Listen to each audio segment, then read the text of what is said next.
नितिन इस बार अपनी छुट्टियां बिताने के लिए अपने दोस्त राघव के गांव गया था। उसके पास अभी 2 हफ्ते बाकी थे जो वो उस गांव में बिताने वाला था।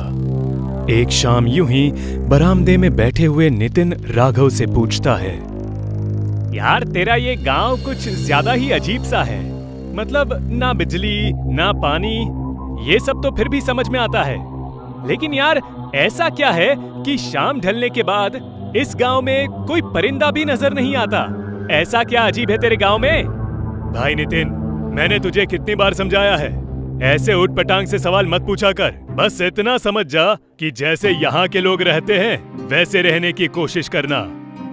कल रात को भी मैंने तुझे फोन पर बात करते हुए छत पर जाते देखा। मैंने तुझे बोल रखा है, एक बार अंधेरा हो जाए तो फिर बेडरूम में चले जा और फिर शांति से रहना है। वाह भाई, अब ये गांव वाले क्या कम थे जो अब तू भी इस फालतू बकवास में शामिल हो गया। भाई ये 21वीं सदी है, तू अब तक ये भूत प्रेत में फंसा है। देख नितिन, मैंने तुझको पहले भी बोला है और अब भी बोलूंगा, अगर अपनी सलामती चाहता है तो जब तक तू गांव में है सावधान और सतर्क रह। इतना कहकर राघव अपने कमरे में चला जाता है। इधर अकेले बैठा नितिन राघव की बातों को मन ही मन सोच सोचकर हंस रहा था। ये राघव भी ना जब भी गांव आता है इसका हाव भाव ही बदल जाता है। वैसे ये सब बेवकूफ होंगे, लेकिन मैं इनकी तरह डरने वालों में से नहीं हूं। अरे जो चीज होती ही नहीं उसके चक्कर में मैं अपनी आजादी क्यों छोड़ूं? नितिन को राघव की बातों पर जरा भी यकीन नहीं था और ना उसके मन में कोई डर था। लेकिन जैसा कि एक कहावत प्रचलित है, कई बार डरना जरूरी भी होता है, क्योंकि कई दफा ये आपको मौत और भयानक तबाही से भी बचा सकता है। आज की रात नितिन का सामना भी कुछ ऐसी ही खौफनाक सच्चाई से होने वाला था, जिससे टकराने के बाद इंसान वापस नहीं लौटता। रात को खाना खाने के बाद सभी अपने अपने कमरे में सोने चले जाते हैं। धीरे धीरे रात और काली होती जा रही थी। इसी बीच नितिन को उसकी गर्लफ्रेंड का कॉल आता है। हेलो अंजलि, कैसी हो? लेकिन तभी उसके कमरे में सिग्नल वीक पड़ जाता है, जिससे वो घर से बाहर आ जाता है। उसके फोन का सिग्नल अभी भी वीक ही था, इसलिए वो गांव के सुनसान इलाके में सिग्नल तलाशते हुए आगे बढ़ने लगता है। जैसे जैसे वो आगे बढ़ रहा था, सिग्नल स्ट्रॉन्ग हो रहा था और अब वो अच्छी तरह बात कर पा रहा था। बात करते करते एक लंबा वक्त गुजर गया। रात के करीब 12:30 बज रहे थे और नितिन भी बात करते करते बहुत दूर आ चुका था, जिसका उसे खुद भी अंदाजा नहीं था। लेकिन तभी उसे अपने पीछे तेज पायल खनकने की आवाज सुनाई पड़ती है। उसे बड़ा अजीब सा लगता है। गांव की कोई औरत, और वो भी इस वक्त? इतना सोचता हुआ वो जैसे ही पीछे पलटता है, उसके होश उड़ जाते हैं। एक जले हुए चेहरे वाली औरत, जिसके पैर उल्टे थे और आंखें काली, वो उसके करीब आती है और इसके साथ ही नितिन एकदम जोर से चिल्लाता है और वहीं फिसलकर गिर जाता है। इसके साथ ही उसके फोन की बैटरी भी जवाब दे देती है और फोन स्विच ऑफ हो जाता है। लेकिन अगले ही पल वो डरावनी औरत नितिन की नजरों के सामने से गायब हो जाती है। अब ये उसका भ्रम था, वहम था या फिर जो भी था, इससे उसे एक तेज धक्का जरूर पहुंचा था। अरे यार, ये ना जाने मैं घर से कितना आगे आ गया। यार कहीं वो राघव की बात सच तो नहीं? अरे नहीं नहीं, ऐसा भी भला होता है क्या कहीं? छोड़ो यार, अब जल्दी से घर जाता हूं।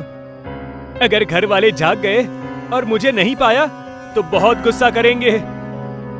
इतना सोचते हुए नितिन तेज कदमों के साथ घर की तरफ बढ़ने लगता है, लेकिन कुछ ही पल में उसके बढ़ते कदम थम जाते हैं।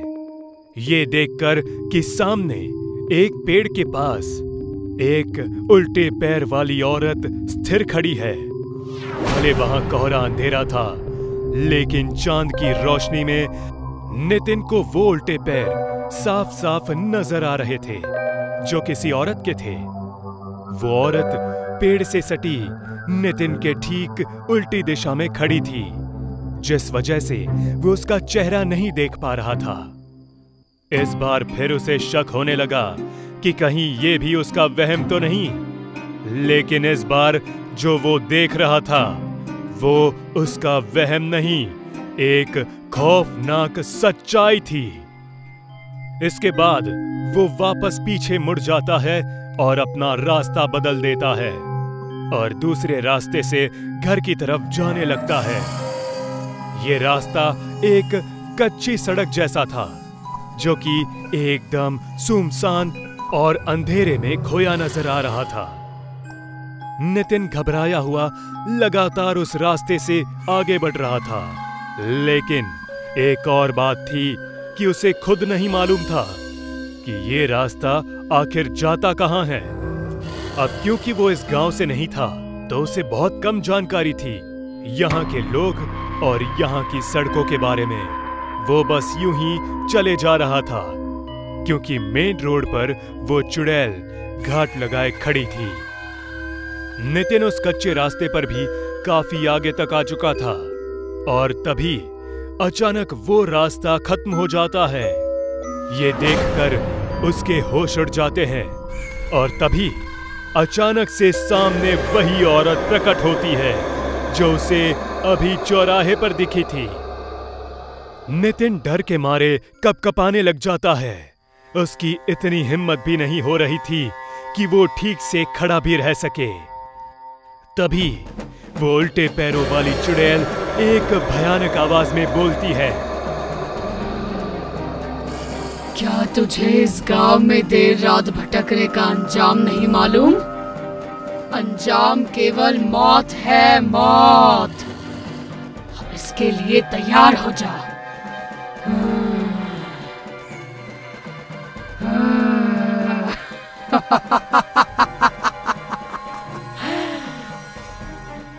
इसके बाद वो चुड़ैल नितिन के पैर पकड़कर उसे जंगल के रास्ते पर खींचने लगती है।